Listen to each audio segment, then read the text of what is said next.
Samantha McDavid. Here. Sarah Moses. Here. Victoria Newport. Here. Jeremy Olson. Here. Valerie Pena Hernandez. Here. David Seymour. Present. And if we could all stand for the Pledge of Allegiance. Pledge allegiance to the flag of the United States of America and to the republic for which it stands, one nation, under God, indivisible, with liberty and justice for all.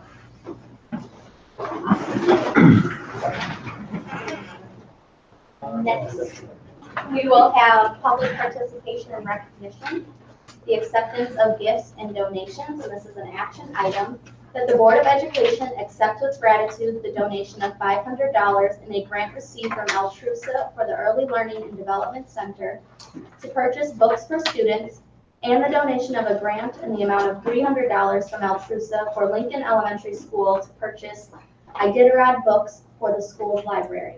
Do we have a motion? So moved. Roll call, please. Jeff Albrecht. Yes, with thanks. Samantha McDavid. Yes.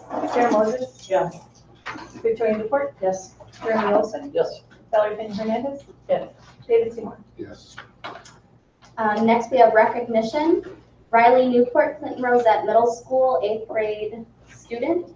DeKalb Clinton Rosette 8th grader Riley Newport won the boys' 1600 meter run in a time of 4 minutes 42.33 seconds at the IESA state finals in East Peoria on Friday, May 17th. He then followed that up on Saturday by winning the 800 meter run, posting a time of 2 minutes, 4.57 seconds. Newport also won the state cross-country championship in October, completing the distance runners trifecta for the 2018-19 school year.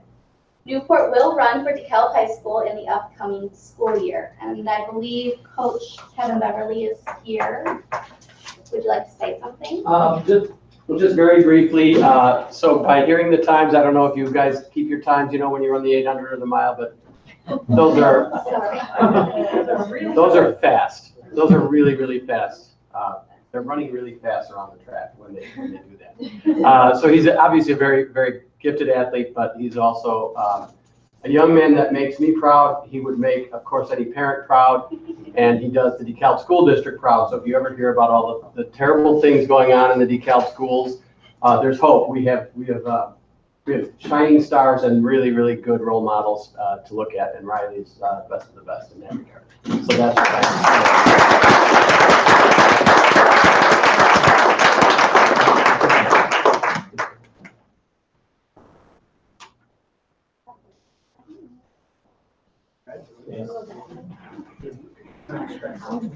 Be careful with the board.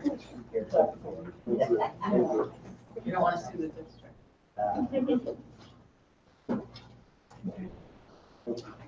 Thank you so much. Thank you.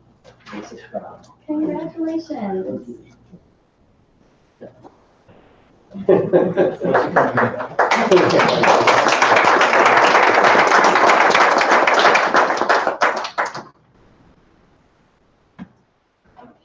And now we will have public comments. Members of the public who wish to speak to the board should complete a request card prior to the meeting. This section of the meeting will be reserved for comments from the public. All comments should be limited to 3 minutes. Criticism of individuals is not in order. Do we have any? None tonight. Board committee reports and correspondence. Does anybody have anything they want to share? I know it's been slow. I will share. I did meet with Mayor Smith the other day, and he was very congratulatory and excited to continue working with our board and our district. Presentations, update. Item A is an update on bond restructuring plan. Ms. Cynthia Carpenter and Ms. Elizabeth Hennessy of Raymond James. This is an informational item. I just want to introduce Elizabeth Hennessy. I know for some of you, she's probably faced from some, you've probably seen her before. She's been handling our bonds really from inception, from when the referendum was passed and we built the high school and the Portland Elementary and did some retooling of the middle schools and founders. And she helped initially issue those bonds, and now she's helping us through our bond restructuring process. And so she's going to give an update on where we're at in that process and also on the sale of the bonds that we did back in the middle of May. So, Thanks, Cindy. Thanks for having me tonight. We have a little presentation, which is on your spot if you want to take notes. So I thought I'd start with just a little background on the financing, going back to 2007. I'm not going to be terribly long-winded, but I think it makes sense to set the table about where you were back then, where you were after the issuance of the bonds, where we are in the restructuring plan, and where we're going. So in 2007, the district put together a plan to bring a question to the voters for $110 million for the new high school and repurposing the middle school and all the wonderful projects in that referendum question. So at that time, the historical growth in the tax base was 10.8%. That was a 3-year average. 8.4% for the 5-year average and 7.37% for the 10-year average. So as we went to referendum, the initial estimates were between 5% and 6.86%, including new construction and including many of the projects that were already on the planning commission's docket that were going to go forward for housing, for commercial. And then we also, at that point, used the, what is now known, I think, as the FFAC committee, to review the financing plan for each bond issue to fund the referendum and receive feedback from them on the assumptions of the plan. So the other thing that happened during that time is we got an upgrade in our bond rating to AA- from Standard & Poor's. And that saved the district over $8 million on the bonds. Since then, the district's been upgraded by Moody's now as well to AA2, and that's a current rating, which is really very good. So, you know, since that time, we saw the recession. And at that point, over those 7 or 8 years, we saw the equal as assessed value of the district, instead of going up 5% a year, actually dropped over that time period by, I think, just under 30%. Obviously traumatic for DeKalb, traumatic for the country, because the same things happened everywhere. Going into the recession, the federal government made some options available to districts that were finding themselves in trouble in different municipal issuers by offering what was called Build America bonds. Build America bonds are bonds where the federal government actually pays 35% of the interest cost. They're taxable bonds that offset, making the issuance of bonds very affordable to the district. So we did take advantage of that on one of the issues. So, you know, we also, during that time, seeing that the EAV was starting to go down, talked to your local reps here in DeKalb and asked if, instead of the 20-year statutory length of maturity for bonds, could we stretch it out to 25 years? Then, as EAV is going down and these debt payments are coming on, it would be lower annual payments, like going from a 20 to a 25-year mortgage. Unfortunately, they said they did not want to sponsor such legislation because they felt that the taxpayers weren't anticipating that when they voted on the referendum. So, you know, in order to defer some of the debt service on the bonds until economic growth might return in the future, the district decided to do 2 things. Number 1, issue the bonds in pieces just as they needed the money to lower the time that the bonds were out. That lowers your interest cost. Secondly, they decided to keep the debt service at kind of the current level, around $4.5 million, $4.7 million for the first 10 years, then add the bigger principal payments in the last 10 years of this 20-year repayment schedule, hoping that 10 years in the future, 2018, we return to a growth scenario, which we have somewhat. We're still not growing, you know, quite as much as we anticipated, but we did make sure at that time that each one of those bond issues had an option to call and restructure the bonds. Municipal bonds, unlike a home mortgage, you can't refund and restructure them anytime on a tax exempt basis. You typically need to have that call date at least 8 to 10 years into the future. Why? Because purchasers of municipal bonds will not accept a call like a mortgage where you can restructure or pay off bonds at any time. So, starting in 2016, we have started to encounter some of these call dates and started the plan to refund and restructure the debt in such a way to save interest and to lower the annual payment. So this is before the restructure plan. So I'm not showing the years before 2017, but between 2007 and 2017, the payments were right at that $4.5 million level. Then the other payments are going up, as you can see in the last 10 years. And then we started restructuring the 2016 or 2008 bonds in 2016 and stretching them out. So without the restructuring, we would be seeing some real increases in payment. So in 2016, the district proceeded with a plan to restructure the debt in the most efficient manner and soften the increase in the debt. The first refinancing happened in 2016, and that actually generated over $1 million of interest savings to the taxpayers.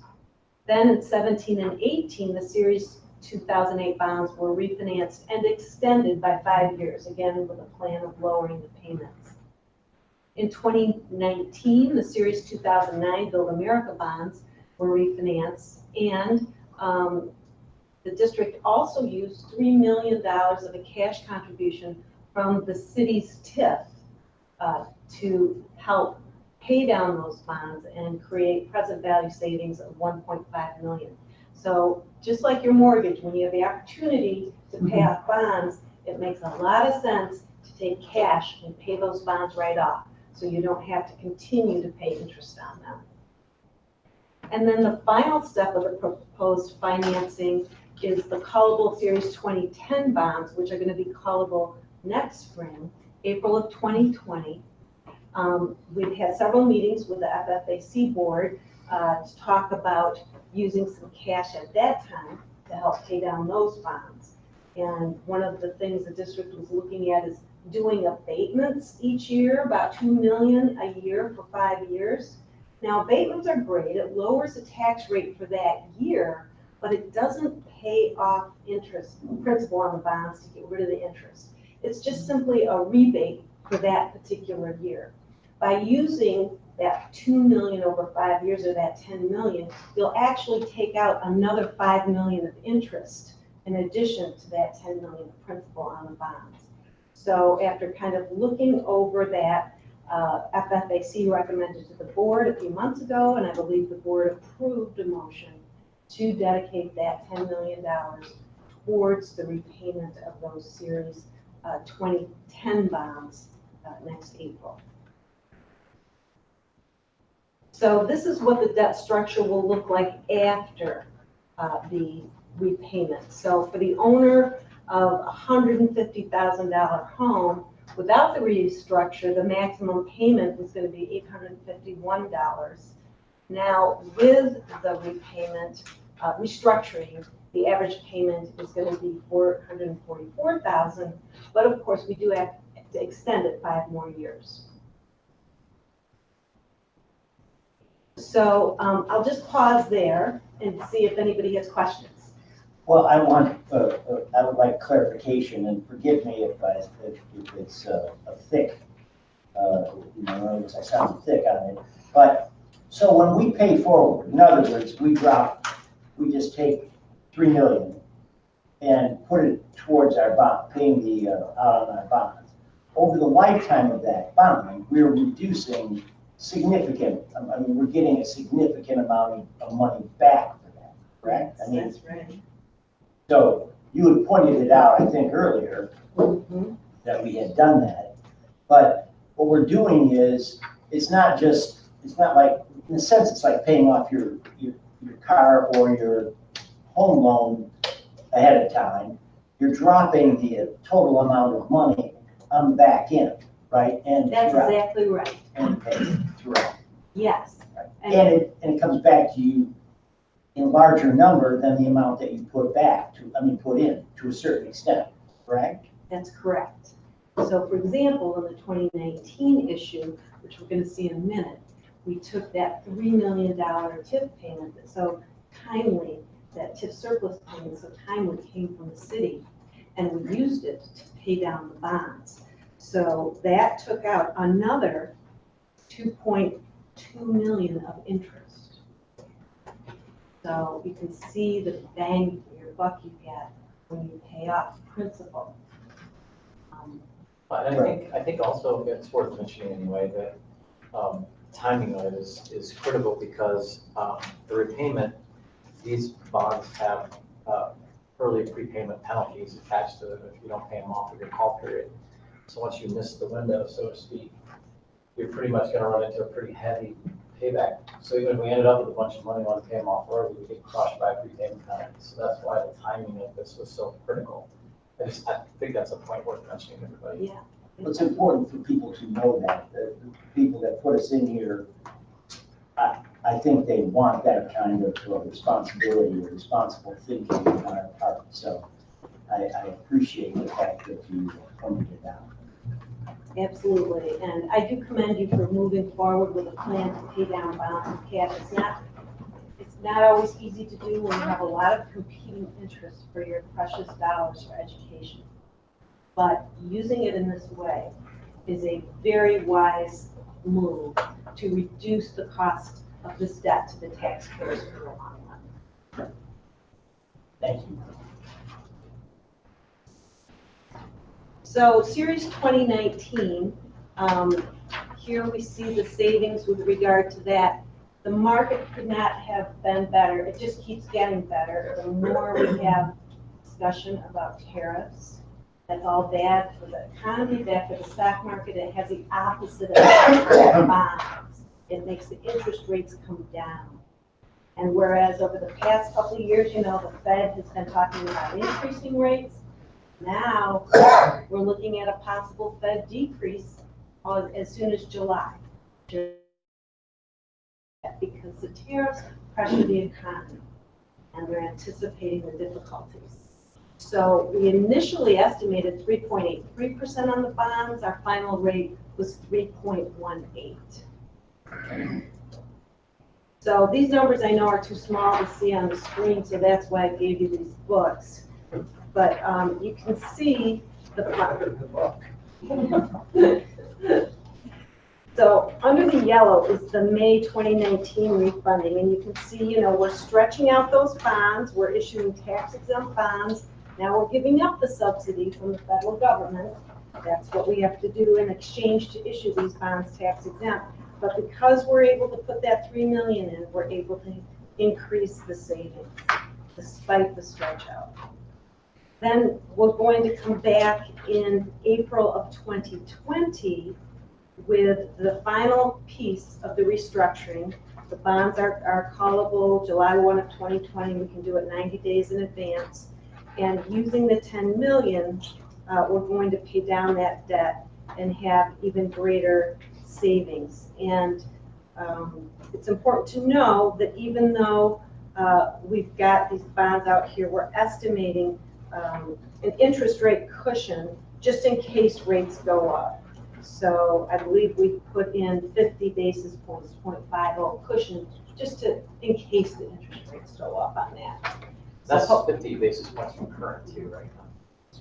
actually from April 24th, so we're actually down further now, so it'll be a bigger cushion.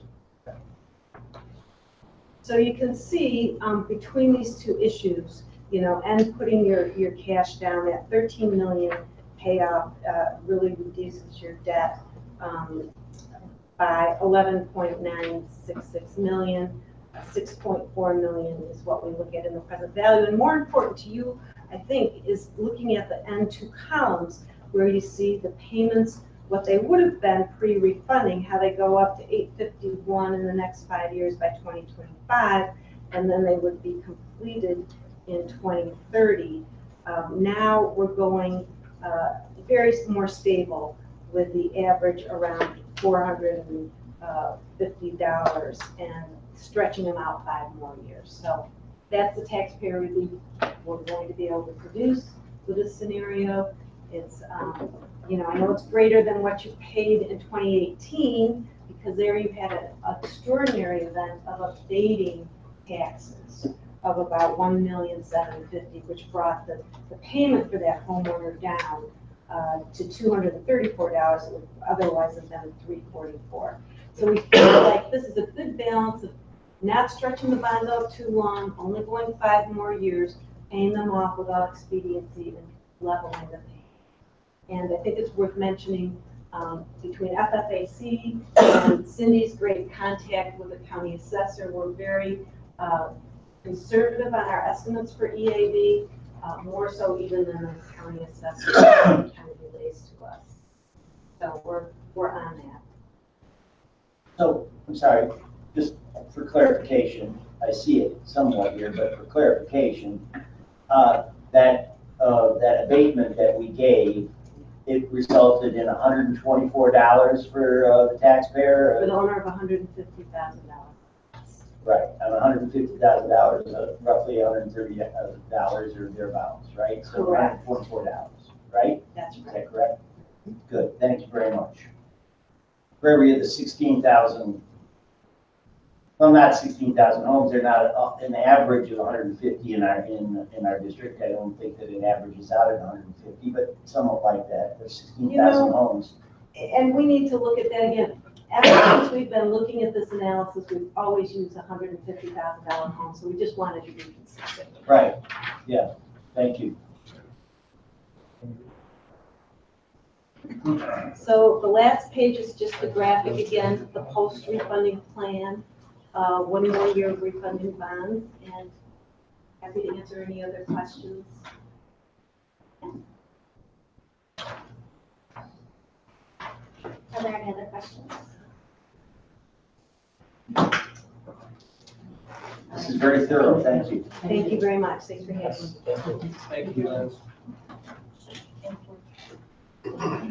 Next, we have review of the revisions to the 2019-2020 student handbook. Mr. Tim Vincent, this is informational. So every year in May, it's kind of a culminating activity for any updates for the student handbook for the following year. What you'll see in front of you right now, it's important that I go through kind of the procedures to get to this point. There's really 2 ways to get something into the student handbook. It's any legal change or any change brought about by the building discipline teams or building administration. So it's really separated in here. If you'll see your legal procedural updates are at first. So that's anything from the legislature that has been changed.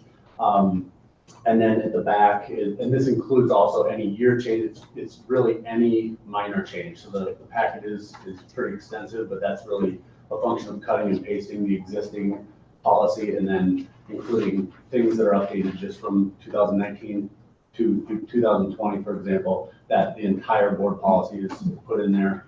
And then just the strike through is included just so you can see exactly what you're ratifying tonight. So, so at the back end is the building administrators and discipline teams that have come from, generally speaking, it's a high school discipline team that meets throughout the year that bring forward some of the changes.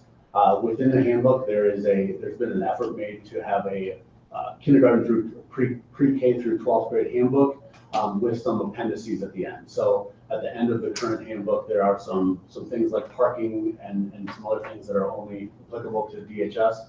That's a separate appendix on the handbook. And then the athletic handbook is also an appendix at the end of the pre-K through 12 handbook. So. Were there any questions with? Yeah, I have a couple. Sure. One is from your standpoint, a lot of this is pro forma. A lot of this is just either legislated or it's just something that came up because of logistical issues. Absolutely. Is there anything in there that you feel is noteworthy to bring up as from your personal standpoint, is there something that you feel is worthy of Sure. bringing up? Well, a lot of it is, like, a lot of it is procedural. Annually, there seems to be a change with the health curriculum. That used to be something that's very popular as a mandated change. Student absences in the past, after 10 days of no contact and the student had been withdrawn from school in the past, that has been upped to 15 by statute. So that's something that changes kind of the general administrative procedures that we've had before. So that's kind of of note. But that's statute, that's. It is. state. It is. Was there anything locally that was recommended? At the high school has decided to experiment allowing kids to use backpacks, to carry backpacks from class to class and not be put in the locker. That is just a 9/12 deal that they had discussed throughout the year and then they had implemented for next year. So that's something that middle school in particular is going to keep close eye on and discuss moving forward through our building leadership teams and stuff like that. So. And we've run that past our resource officers, we've Yeah. run that past our security people, that they feel comfortable with. Yep. That's a recommendation from the team itself, from the high school team, I should say. Other than that, Isn't SRO part of the committee for the handbook or no? that's a good question. I don't know if Aaron is on that at the high school or not. I can ask Don and let you know for sure. Another change that is a local change has to do with the athletic handbook. Peter Goff wanted to add some specificity to the first offense, second offense, third offense, as far as the percentage of the season that a student would be suspended. He wanted to add very specific language in there and take out some of the discretion. So there's a little bit of that as well. Other than that, it's most of it is locally, at least, is matching practice to the language that's in here. So a lot of that is just kind of procedural updates. And you're good with that? You're good? Yes, I went through it more than once after them and the committee met and clarified some questions with Peter on the athletic suspension language. And there were a couple other things that I had asked about, but nothing substantial. Thank you. Sure. Okay. Any questions? Thank you. Next, we have our non-business consent agenda. Item A through G, items A through C. That the Board of Education approve the non-business consent agenda items A through C. Do we have a motion? So moved.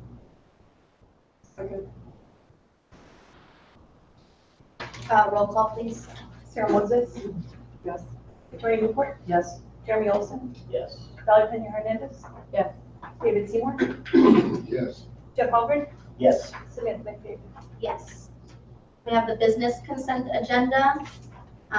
Item A, approval of purchase order requisition list. This is an action item that the Board of Education approve the business consent agenda item A, purchase order requisition list as attached.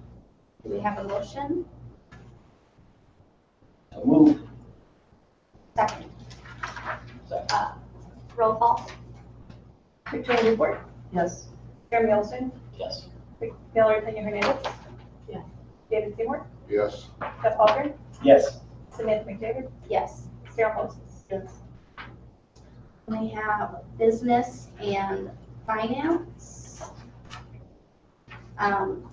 Item B, operating fund balance policy recommendation, Ms. Cynthia Carpenter, informational. First, I'm gonna do the budget update. Oh, I missed item A. That's okay. Sorry. Item A, fiscal year 2019-2020 operating budget update. Okay. Although it's related, so. All right. We can turn off the lights above that, can we not? It's like the 4 lights or something, oh, gosh, whatever. And then I think they're trying to the dimmer. I can do this. How's that, is that? Sorry, thank you. What's in the handbook? Thanks, Tim. Okay, so we're at that time of the year where we're getting into the kind of the nuts and bolts of the budget season. So at this time, we usually give a budget update of where we're sitting in terms of our operating budget.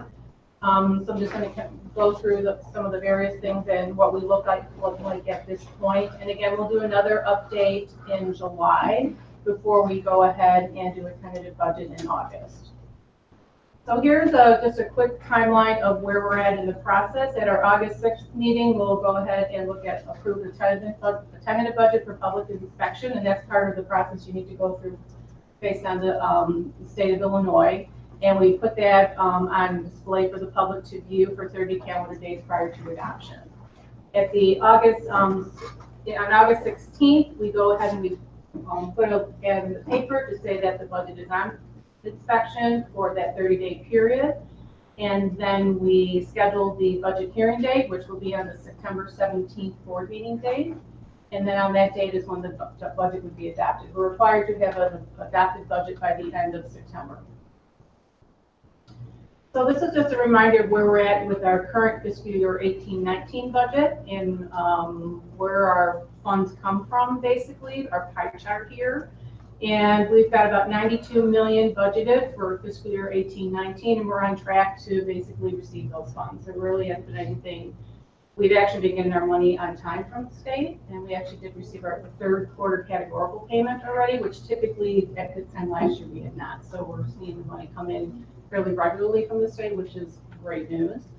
Obviously, the largest source of funds that we receive are from local sources, which is primarily property taxes. We get corporate personal property tax as well, which is basically from companies within our district. We have student fee collection, which also includes lunch monies and also donations. So we're about 56%, a little bit above that for our local sources where we receive our funding. The next largest is state sources, about 37%. And the state source is the largest percent of that is our evidence-based funding money that we receive. Our state-funded grants, our special education reimbursement and transportation reimbursement that we receive from the state. And then the smallest source we receive are federal sources, which is about 6% of our revenue, which are title grants, our National School Lunch Program is the reimbursement that we receive from that, and also we have our IDEA grant part of that as well. So that's our pie chart for the revenue. For fiscal year 18-19, here is our pie chart for our operating expenditures, about 87 million. And the largest expense for the district, which is typical of all school districts, is salary and benefits, which is about 75%. Next is purchase services, and purchase services includes food per student, our transportation contractor, Aramark food service contractor, our legal cost, liability insurance, those types of things.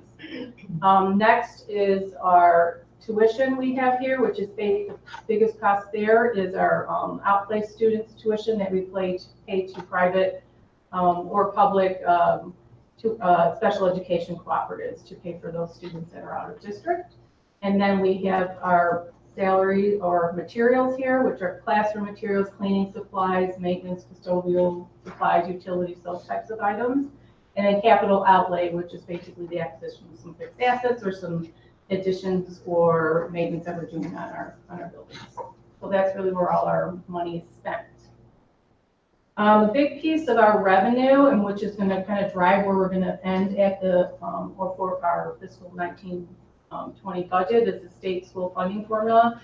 And I've included this before in the past, but I wanted to kind of just review again that we've had a big change in terms of what that formula looks like. It used to be a general state aid claim, and back in August of 2017, that got changed to the evidence-based funding formula. Each district is treated differently in terms of their adequacy target, and that it gets calculated by the state each year in terms of how far away each district is from adequacy based on their school district and the composition of their enrollment of students and a lot of other factors. The districts are placed in tiers. Tier 1 is the farthest away from adequacy, and they are scheduled to receive more additional funding within this formula. And Tier 4 are those that are above adequacy, so they receive very little funding from evidence-based. We are in Tier 1. I'll go through that in a little bit. So newest dollars, I'll go to the neediest districts first, and those that are farthest away from adequacy, which is a lot different than general state aid. general state aid, they pretty much just paid it out, and there was really no component for equalizing the one district. So here is the different tiers I just talked about and those ratios that they were looking at. So basically for tier ones, the way that they're farthest away, they basically are looking at any student or any district that range between 60 to 65% of adequacy. And then here are the rest of the tiers. And then for tier 1 and 2, pretty much receive almost the bulk of the additional funding for evidence-based. And then if there's any monies left over, a little bit goes into tier 3, and then a very small portion into tier 4 school district. So this is the progression of what the DeKalb has received in the evidence-based funding. For 18-19, we were at 58% of adequacy, so we were a tier 1 district. This started in the 16-17 year. This was the base year where they established how much you could receive in this evidence-based funding. They added these particular programs, the general state aid, special education reimbursement, and a couple others here, and came up with the $22,800,000, which was our initial funding for evidence-based. And they came up with this before they even had the calculation completed, because this law came into effect so late before everybody's budgets were pretty much done. And it really took them until May of that next year to calculate the evidence-based funding for all of the school districts. It was quite a task that they had to go through. So in fiscal year 17-18, we did receive an additional $2.8 million based on those calculations. And we didn't receive those dollars until like May, very late of that particular fiscal year. So at the end of 17-18, our evidence-based funding amount was $25,683,000. So for 18-19, that is our base funding minimum. So basically, it's kind of a hold harmless from the previous year. And then because we were in tier 1, we received an additional $2.9 million allocation for 18-19. So right now, our base funding minimum is $28,666,000. So that's pretty much our jumping off point for the 19-20 budget year. So when we run the numbers through the our forecast model, so here what we've got here, and this does not include any additional state dollars for evidence-based funding, so really based on that $28,666,000 number in terms of revenue. But we have a kind of a quick history of here what our audited numbers were for 17-18, and then what our original budget was for 18-19. I also do an adjusted budget because I look at what our revenues are going to be from the state and just kind of tweak some of those things. So it's a little slightly lower just for some transportation reimbursement, but not a bunch of large change there. We've got our budgeted expenditures. So we're looking at a projected surplus of about $4.9 million. And then like Liz talked about earlier, we did transfer from a working cash fund $1,750,000 to do the bond and interest payment. So really that gives us an adjusted surplus of about $3.1 million. And then an estimated fund balance of about $38 million or 44.4% of expenditures. What we're projecting for 19-20 is about $1.3 million surplus, and this does not include any additional state funds. Also the transfer for bonds, which again Liz talked about for the payment of the 2010 restructuring, to put that down on principal. So this adjusted deficit, because we're spending down fund balance to do that, is $8.6 million. Originally, we were going to take that $2 million and put it over, or this $10 million and spread it out over 5 years for the abatements, but it was decided to go ahead and use those dollars to pay down the debt when we could do that, when those bonds are callable. So then that would leave us an estimated ending fund balance of about $30.1 million, or 32, a little short of 33% of expenditures for the 19-20 budget year. And this is really just a history since 2013 where we were at in terms of revenue, expenditures, surplus deficits, and our ending fund balances. You can see where our percentages have been over these years and where we're projecting to be at the end of 2020, again, without additional state funding. And then just really a pictorial of that as well with revenues and expenditures for the bars. And then this is really our fund balance as we move along. So we've been able to keep that fairly flat, which is good also, and then actually seen some increases. You can see the decrease here because we're paying down that $10 million in that 1 year. Oops. Here we go. So now this really is just the same numbers we looked at the previous slide, but I just added 2 million in for additional state evidence-based funding dollars. The state of Illinois did pass a budget on time this year, which is awesome. We're still waiting for the dust to settle to some extent. They did allocate additional $375 million for the evidence-based funding formula. So I feel pretty comfortable with that 2 million, maybe more than that based on historically what we've received, but until they run through the calculations, we won't know exactly. But I just wanted to include that in here to kind of show you the effect of that, because once that 2 million gets within our base funding million or base funding minimum, it stays there. So really what that does, it just improves everything by $2 million for that fiscal year 1920. So we'll be at just under 35% of expenditures for our ending fund balance. And again, this is the same slide before, just including that $2 million and how that line basically starts to flatten a little bit more rather than going down a little farther based on that 10 million payment for the bonds. And so just briefly some budget considerations. Again, we don't know what that EVF is going to look like yet, but we should know fairly soon. I think usually we'll know like probably in July sometime. I'm hoping they'll finish those calculations. There's always a consideration of continued financial support for the evidence-based funding formula. They seem very committed to doing that right now, but again, we just keep our eyes on that and hopefully they will continue to do so. The state of Illinois, for their state controller's website, still has a backlog of unpaid bills of about $7 billion, and I know part of the budget was to take care of those bills, so hopefully they can do that and continue to stay on track and paying that. Also, with when we're looking at the projections, there's no change in the PTEL or property tax freeze. If we did have that, that would negatively impact future revenues. That's always something that's been talked about. They talked about it a little bit when they were going through this budget process, but then that fell off the table as well when everything got taken care of. But it's something we always just keep out there to keep and look at just in case something comes up. And then also possible state TRS pension obligations being transferred to local districts. Again, that one, there wasn't a whole lot of conversation on it this legislative cycle, so it's just something we also just keep in the back of our mind. And I think the actual budget is paying 100% of the obligation this time, which is something they have not done in many years.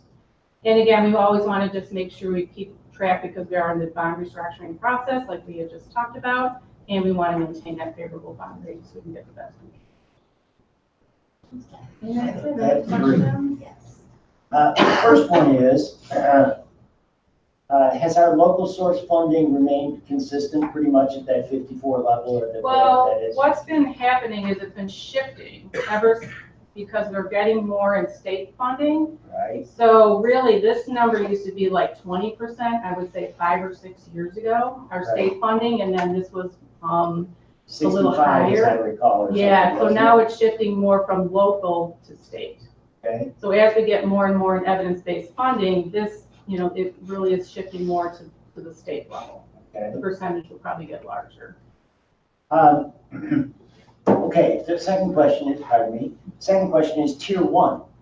Are we expected to raise or lift ourselves over a period of time with that tier 1? I mean, in other words, they don't just say, okay, you can stay at tier 1 forever. No, that's the whole point of them giving those additional dollars. Right, and Right. and is there a time that's related to that? Do we have a certain number of years or what? Well, it's hard to tell because it's going to take, based on from what we've understood and what we're hearing back from others in the same position and from the state, it's going to take about 10 years for them to fund, if they're funding it at a certain level, for everybody to be at adequacy. That's kind of their target. So it's going to take some time for all districts to get there. How long it takes us, it sort of depends on the number one, how much they funded every year. Right. And every district, through this calculation, every district is tied to each other.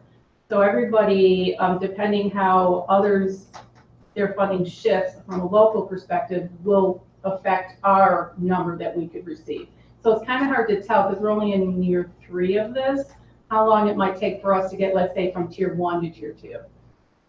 But I would think that it would be something that would be our consideration within the district would be, as far as our goals, to move ourselves up to inadequacy, move the Yeah. adequacy down to 2 or 3 or whatever would be those levels. I realize that, but it seems to me, whatever they tell us that we have to do to move ourselves out of that tier 1, those should be part of our considerations in our.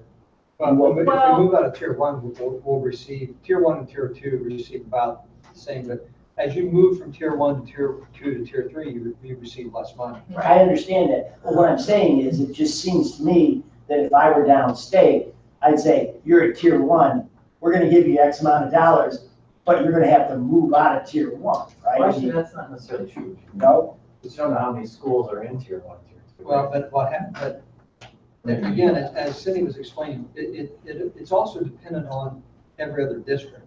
So I know, I'm not gonna name them, there's a district west of us that's probably going to slide out of tier 2 to tier 3 because they know that they were probably on the bubble to begin with, and that there's other districts that, as their local economy crashes, it could change them from being a tier 3 to a tier 2. So I agree, I'm just saying, if there's 100 tier 1 schools, but there's 300 tier 2 schools, then the per school basis, they're not, that 50% of the money that's a lot different amount, right? Right, and then more will get pushed up to the tier 1 schools. And it kind of depends too, if, let's just say we have another recession and our equalized assessed value of the district goes down, that's part of the calculation because they calculate how much you have in local resources. And if that goes down, then we might go back, we might be in tier 1 a little longer than we think.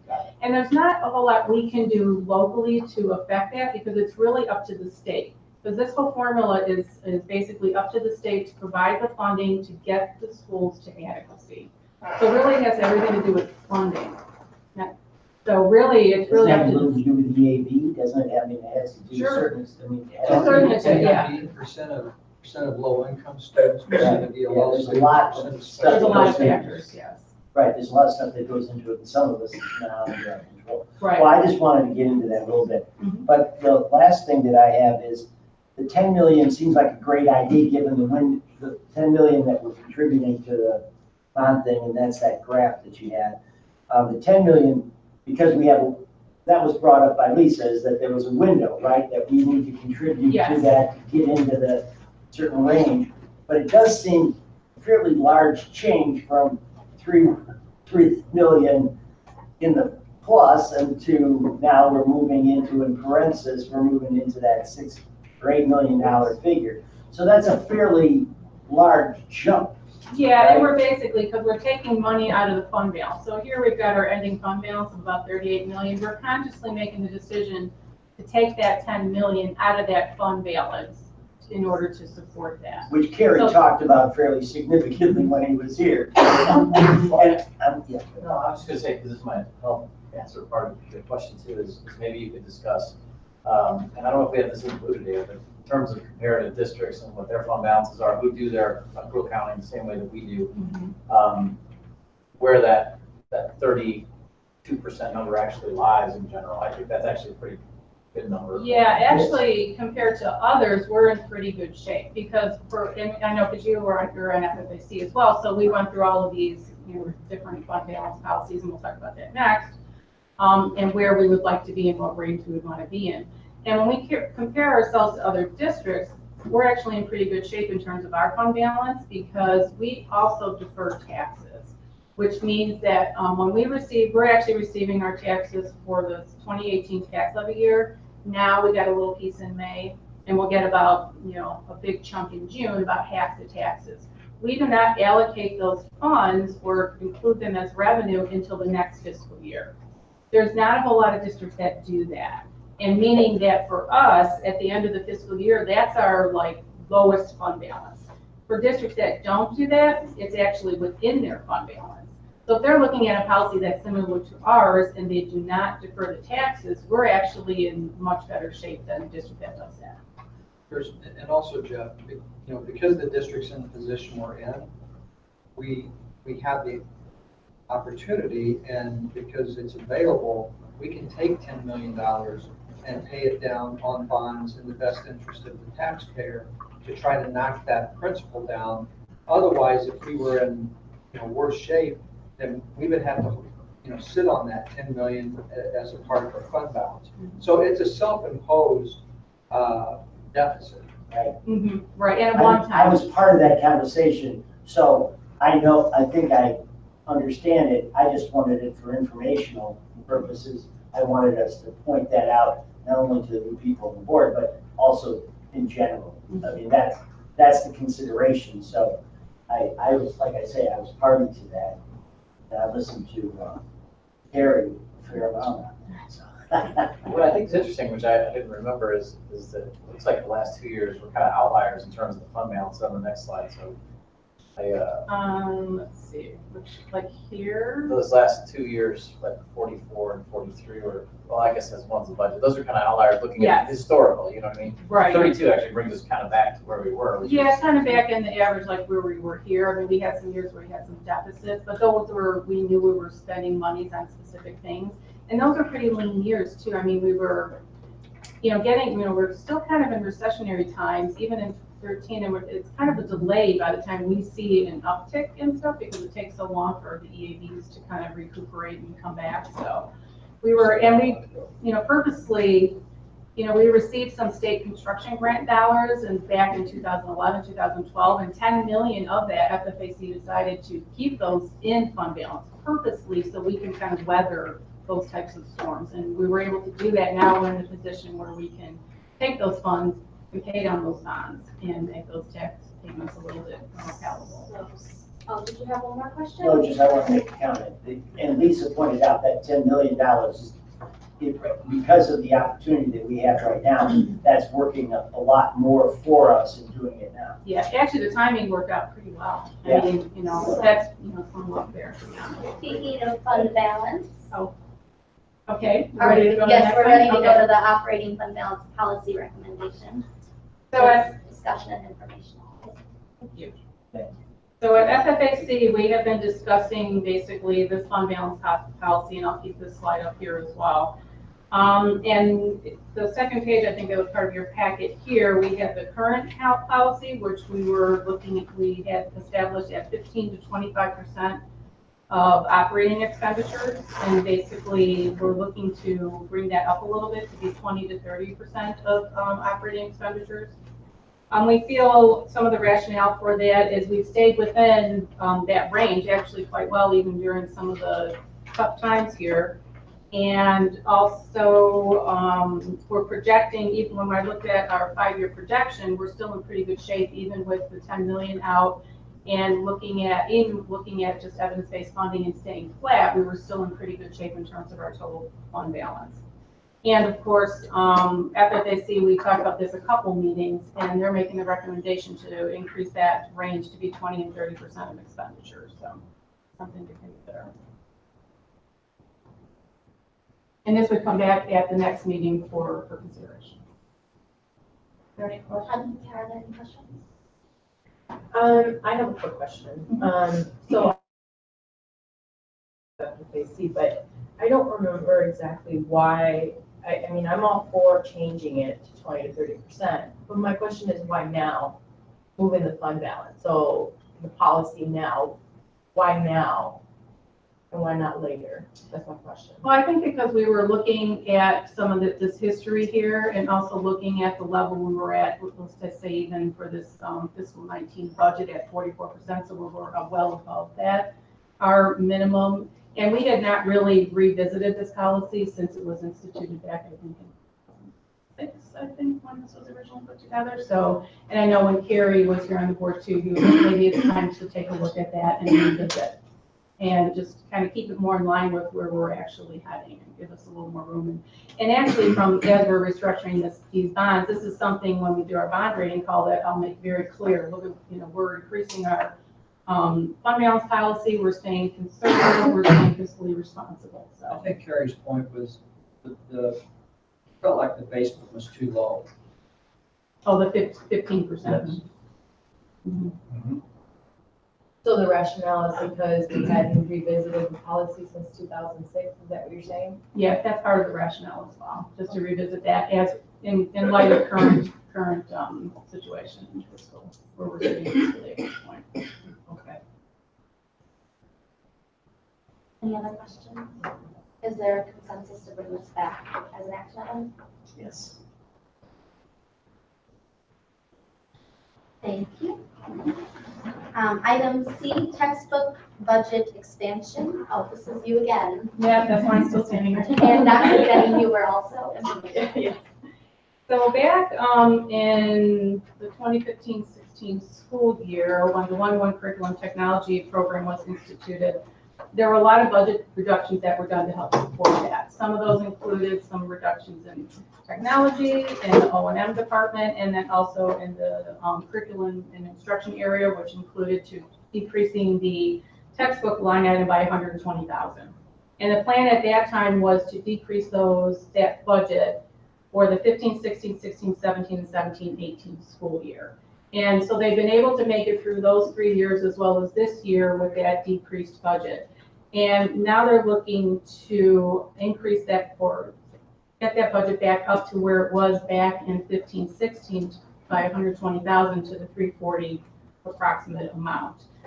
They've worked really hard in basically able to use those dollars over that period of time to do textbook budget adoptions, to do some digital licensing. The textbook industry has changed quite a lot in that period of time as well in terms of the offerings, and now there's a lot of things that need to get replaced and need to be renewed. So they're looking to get that budget increased back to the 120,000 more than it was prior to that curriculum tech initiative.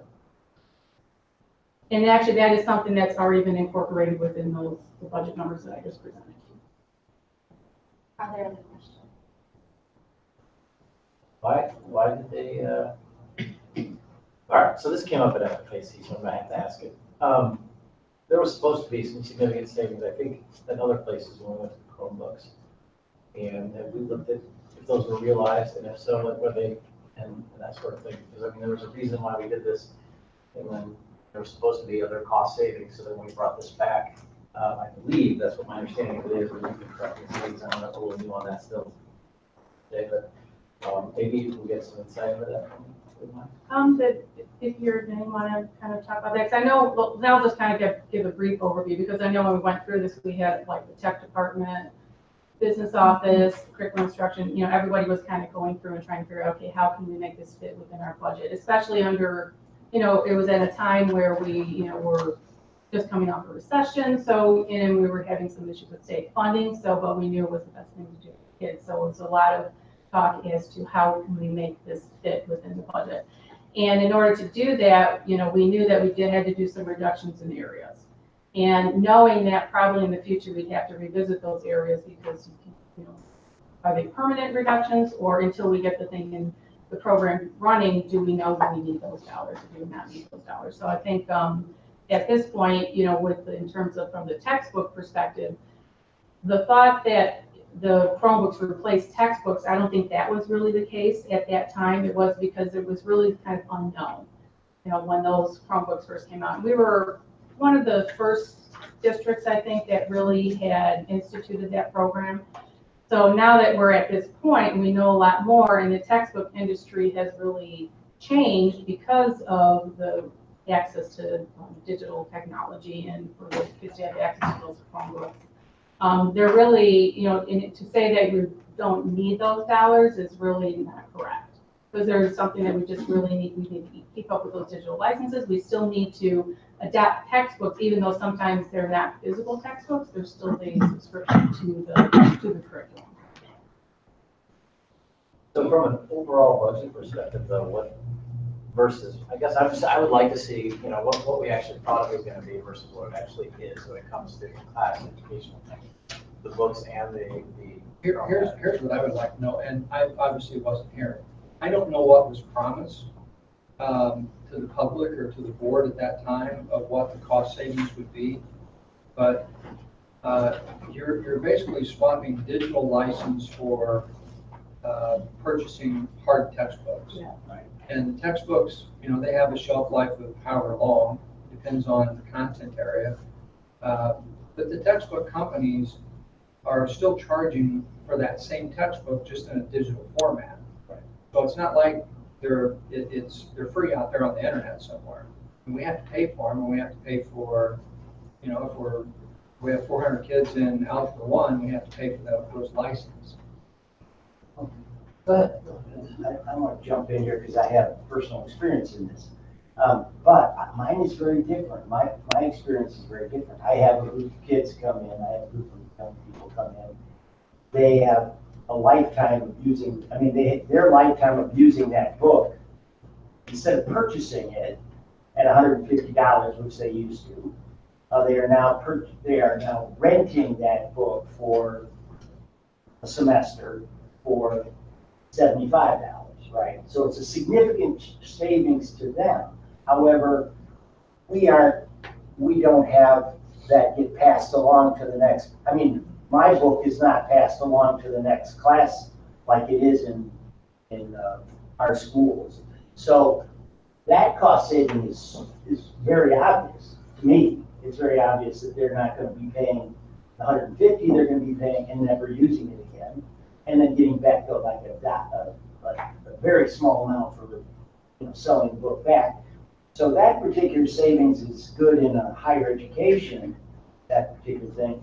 But I'd be really interested in knowing, how this Chromebooks, the books that we purchase or that we get to help us with Chromebooks, how that affects our bottom line as far as in this environment. I'm really kind of in a situation where I don't understand the money involved there for a 5-year use of the book or a 3-year use of the book and how much we save or don't save based on renting It's a it. classroom set that we buy, right? We're not buying a book for every kid, it's for the classroom, for that at that It point. continues to go pass along to the next. To the girl stays in the classroom for that teacher who teaches that content. And then the Chromebook part of it is really just an extra that, there are things that we purchase when we buy the text that are add-ons that they get only on the Chromebook environment, right? That's my understanding. Sorry for my non-knowledge of this, but I just don't understand the economics of it. And I would think that there'd be some savings that we get from, we just spent $1 million for the Chromebooks, right? We just did another million and change for the Chromebooks. The one-to-one is now, it's an annually recurring expenditure, but it's more stable. At first, to roll it out, it was more expensive to begin with, right? So you had to cut back on textbook in classroom curriculum to roll it out. And now that that's leveled per year, right, as we have a better rotation, is that correct, Ben? That's correct. Now we are able to continue, or we need to continue purchasing these curriculum materials also. Can I? My question is, why was there money promised we were gonna save and where did it go? And is it something that we can look at? That's really all I care. And what was the promise? I don't know. I heard it at that Well- AC meeting. I never did see it. When we were looking at the cost of this initially, there really was no promise of savings, I guess you could say, because we didn't really. That's what I don't understand, but that's No, why I I'm mean, wondering why if it came up. anything, when we put it out there, there was a lot of expenditures. We had, at the same time, we're also instituting instructional coaches. Whether you had a Chromebook or not, that was a good educational practice to do that. So increasing staff for instructional coach purposes, and then purchasing the Chromebooks, obviously. And then it was really more, is there places at this point in time that we can just trim down the budget so we can basically get this program going? But there was really nothing in the budget that said we're going to save X dollars over a long period of time, because we knew that wasn't realistic at that time. So it's we budget really reductions to basically pay for it, essentially. Yes. There was a promise, and Vicki, I believe you can speak to this. When about the time that the district was heading into the Chromebook world, as other districts had, wasn't there a state program that was supposed to be, I don't know, free? OERs? Oh, that one. Yeah. So there's two things, and I'll speak to the OER first, and then I want to speak to this Word textbook because I think it's a pretty antiquated word at this point when we're talking about curriculum materials. So at the time that we as a district were making this transition and this massive purchase and rollout of the Chromebooks, both at the state level but also at the national level, there was a movement, and it's still there, of providing open, they call them OERs, but open educational resources that are free on the internet. And those resources are out there. And I can direct you to some of the places where you can find those. In the state level, there's a group of people, ISB became a Go Open state, and there is a website, it's IOER, which is Illinois Open Education Resources.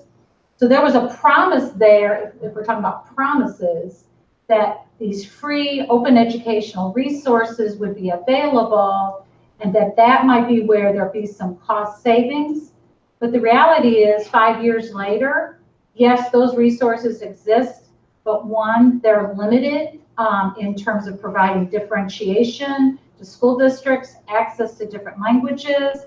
They don't provide platforms to deliver different instructional methodologies.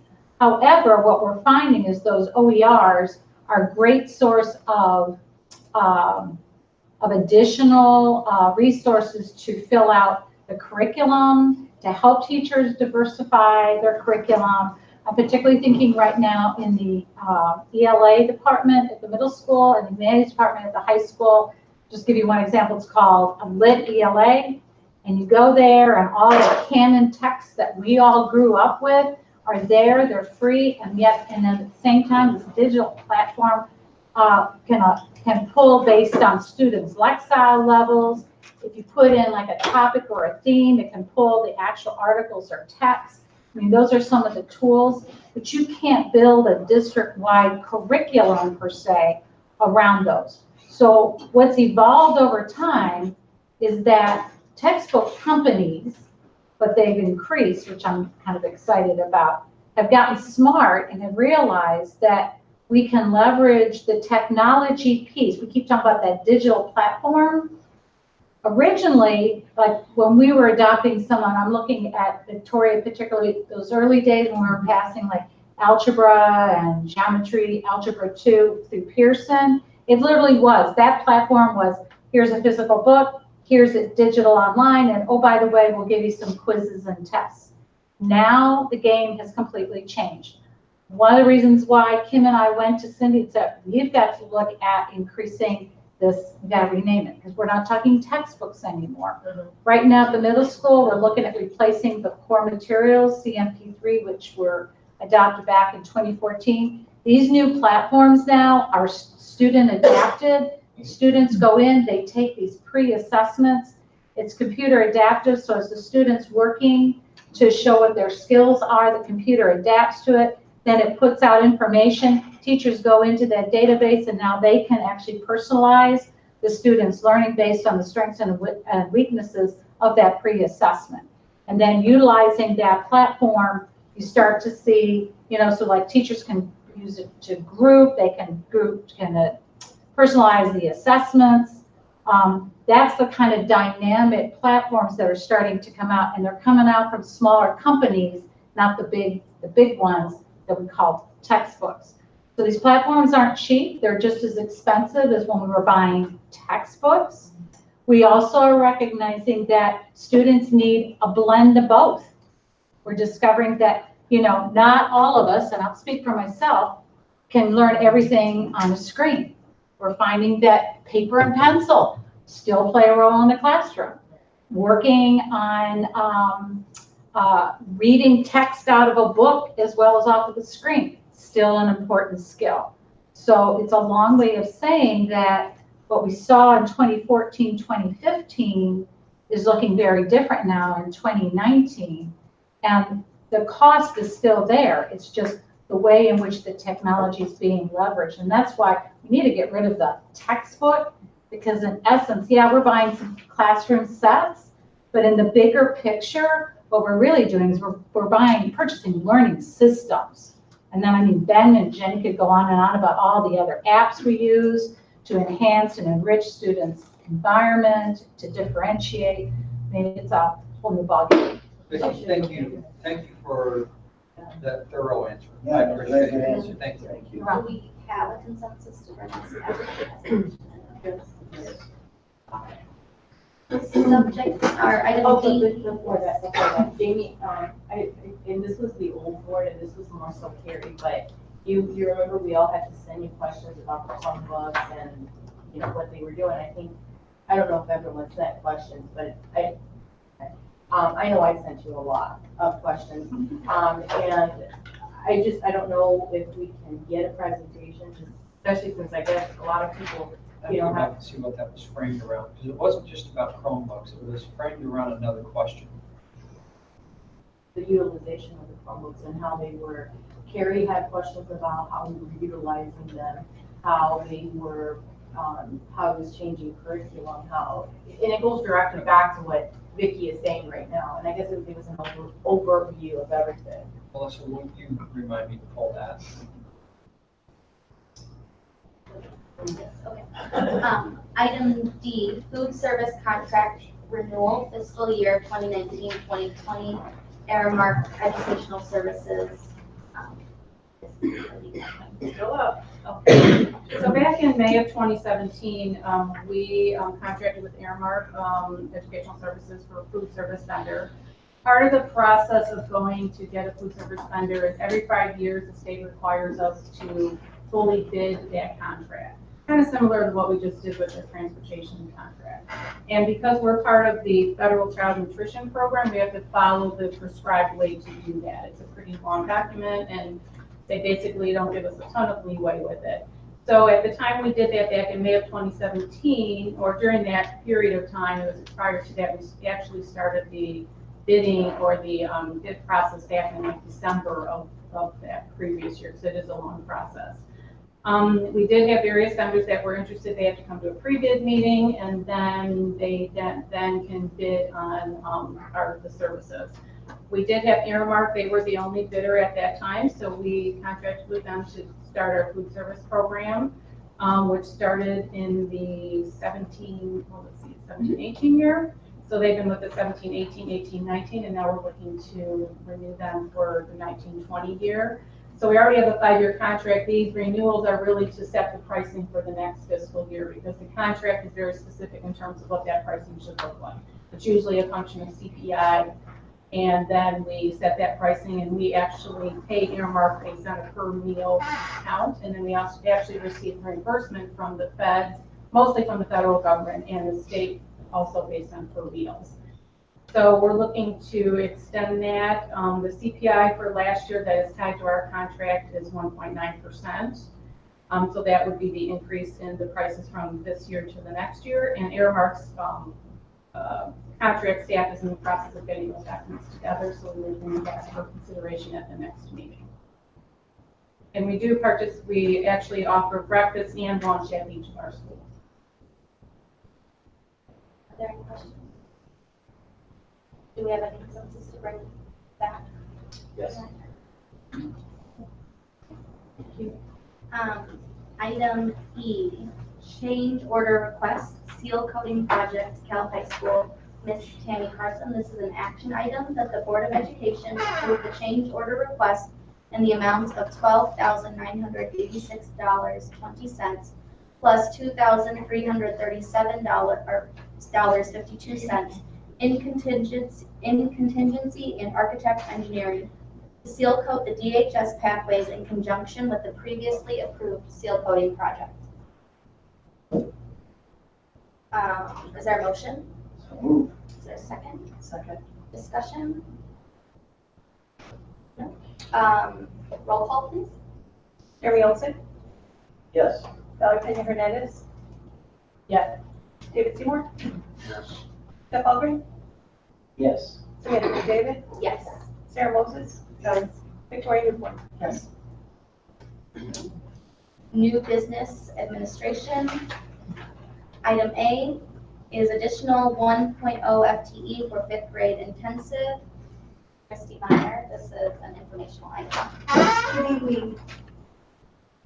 Recent IEP meetings for our students in the spring, in the end, showed us an increase in students who require a more intensive level of instruction in a self-contained special ed classroom rather than receiving their education through the general ed setting with support through a resource teacher. That's called intensive level, and we have that at the 4th through 12th grade levels. It's in particular in our 5th grade. So right now we have 4th and 5th grade. At 4th grade, we had at the end of the year, 8 students that were going to be moving up into 5th grade. But out from our other, and that's housed at Malta, from our other elementary schools, or 7 other elementary schools, those teams met and identified an additional 9 students who would require more intensive level of service. That was a great deal more, a great number more than we had anticipated, which will require us to open another intensive 5th grade classroom, which then would need another teacher for that classroom, as well as an instructional assistant to support.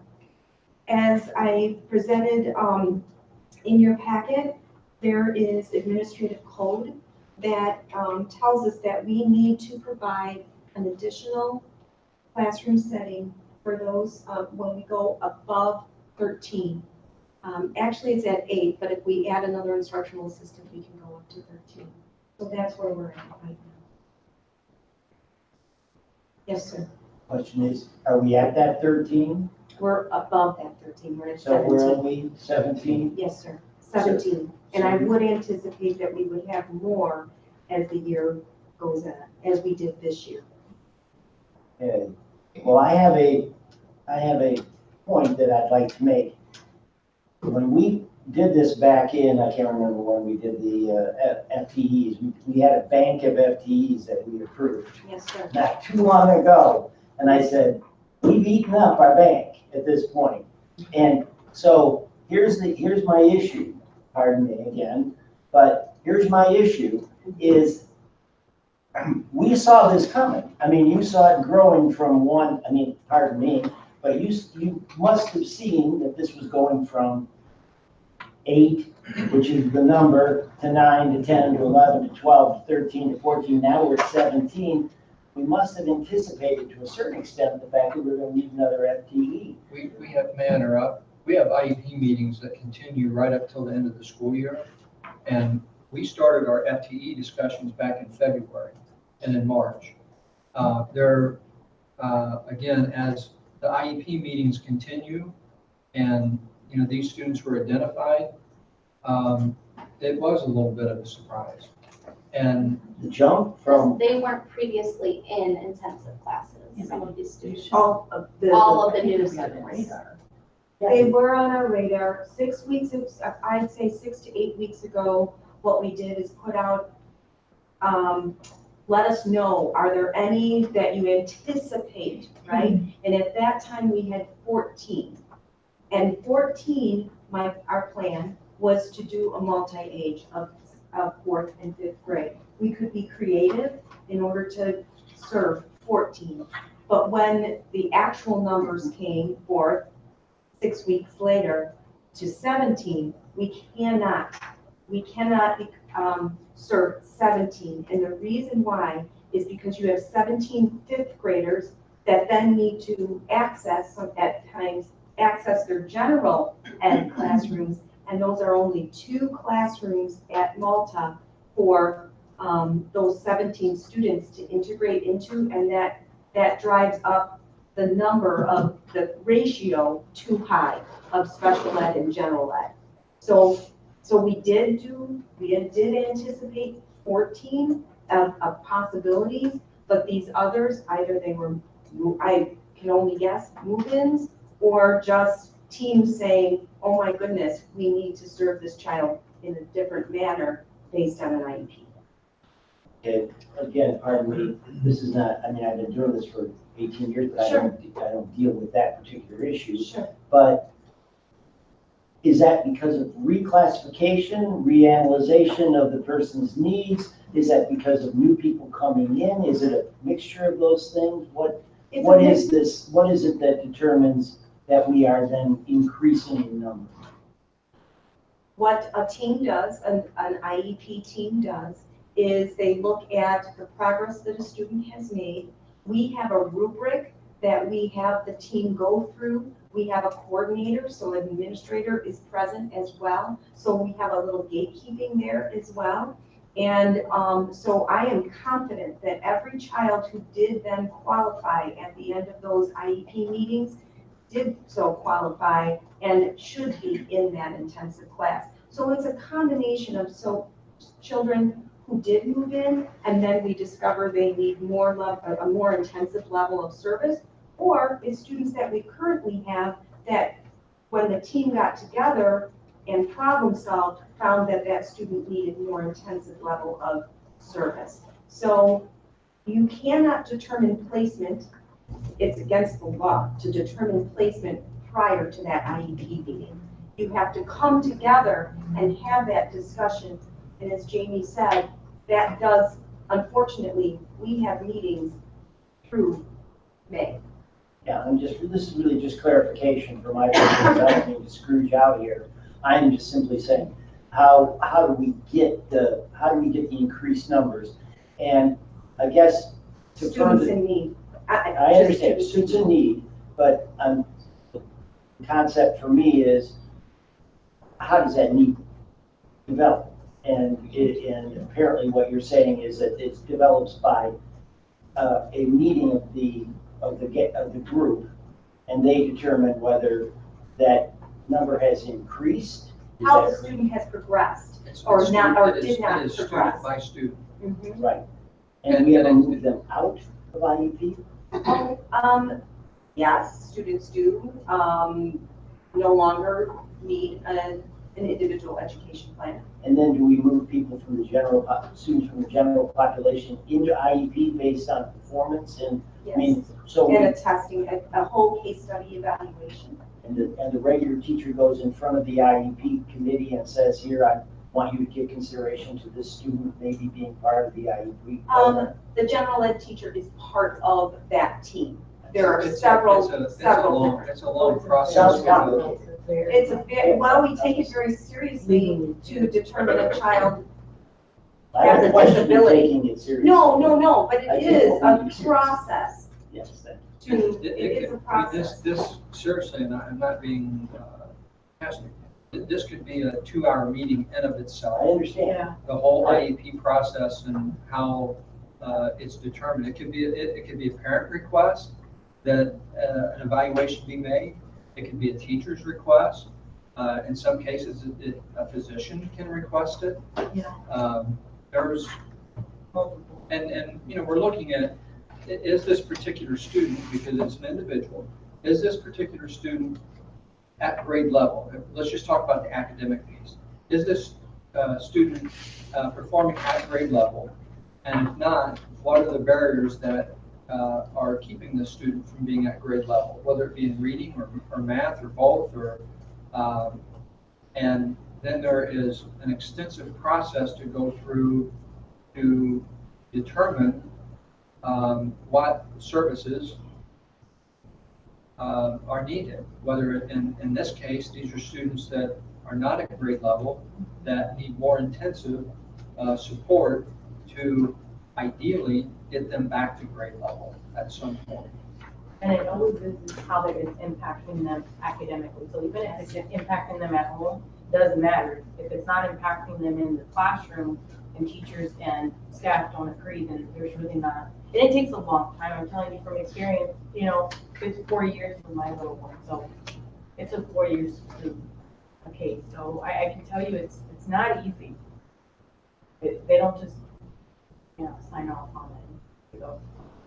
Well, I understand that. It's just, to me, what I see as a board member, what I've seen in my brief period of time on this board, is that I see a lot of you. You see a lot of I me see a because lot I represent the 1,100 students that we have with specialized needs. And specialized needs require specialized instruction and oftentimes specialized equipment, specialized rooms. No. And we're, I just saw you up on the board, $5 million. I saw you up on the board, so I'm very we aware. saw our students I in saw what DeKalb their District needs 428 are. who are requiring an intensive level of service to I meet their get needs. it, And but- level the play on. We have a consensus to bring this Yes. back. Thank Thank you. Item B, school resource officer proposal with the city of DeKalb, Mr. Danny Craven. Since early spring, when we began talking about our FTE request for the upcoming year, one of the ongoing discussions had been on safety and security of the district, how we're going to continue to upgrade, the overall safety and security. Discussions included everything from a director of safety for the district, and or working with the city of DeKalb and the city and DeKalb Police Department and adding a third resource officer or SRO. After considering various options and talking with City Manager Bill Nicholas, I'm proposing tonight that we add a third resource officer to assist with our day-to-day operations. We would benefit from this third officer. They are specialized. They have specialized training to work in a school environment and with students and minors. They would assist in covering all of our buildings and support us with programming and potentially additional training. This additional SRO would also fall under our current intergovernmental agreement for school and municipal corporation, which outlines a 75%, 25% cost share. So that's the recommendation tonight, that we add this third SRO to help support our buildings. I have a comment. Thank you very much for going to Matt with the city on negotiating for what we could get from that. So I appreciate very much that. Well, and I appreciate the city's cooperation. Can I ask one question, Jamie? Are there were teachers and admin involved in the process? Well, there were definitely teachers and administration that were involved in bringing forward concerns that we have, and without citing specific concerns that we had to respond to, and Officer Sullivan there in the back. What we have started to experience is typically Officer Lockhart spends the majority of his time at DHS. Officer Sullivan would ideally float between Clinton Rosette and Huntley. We run into, and it's an ebb and flow. We would run into times where Officer Sullivan was getting pulled to the high school to assist, or we're trying to pull Officer Lockhart from DHS to assist because maybe Officer Sullivan was working on something in Huntley and we had something that we needed assistance with at one of our buildings. And it happened more frequently here in the winter through the spring, where it was very common that we were calling for Officer Sullivan or Officer Lockhart, and they were both occupied. And then we were calling the police department, and again, had great response and great cooperation. However, those officers coming into our buildings, they don't have a connection with our kids, with our teachers, like when one of those guys would walk in our building. And I mean, again, we had great response with our DeKalb police, but they have a different training, our SROs, than even one of the patrol that would respond. So there's plenty of opportunity to expand what the three of them will do together. And I think we will benefit from it. Is there any opportunity, my only question is there any opportunity to, since we have two Caucasian male SROs currently, to get that individual to be either a female or minority or both? That's a question that I would have to run by our new police chief. Are we planning to do that? I have not, I was working with former Police Chief Lowry, and he is since retired, but, I'm sorry? The interim. Yes, I'll be working with our interim police chief once this is approved by our board and by the city council. Right now, we need consensus to bring it back. Unless you want to make it an action item tonight, but no, we'll have to bring it back on the 18th. Okay. Is there consensus to bring it back? Yes. Okay. I'm great with getting an action item. Item C, instructional materials adoption proposal for Spanish 4, Senderos, Language 4, and Spanish 5, AP Triangulo Apreciado, Dr. Vicky Tuscan. This is an action item that the Board of Education approved the purchase of Senderos, Language 4 for Spanish 4, and Triangulo Apreciado for Spanish 5, AP for the 2019-2020 school year. Is there a motion? Second. Discussion, oh, okay, roll call. Valerie Plummer Hernandez. Yes. David Seymour. Yes. Jeff Albert. Yes. Samantha McDavid. Yes.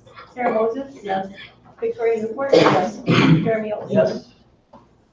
Thanks, Vicki. And with that is the adjournment. The meeting will be adjourned. All in favor?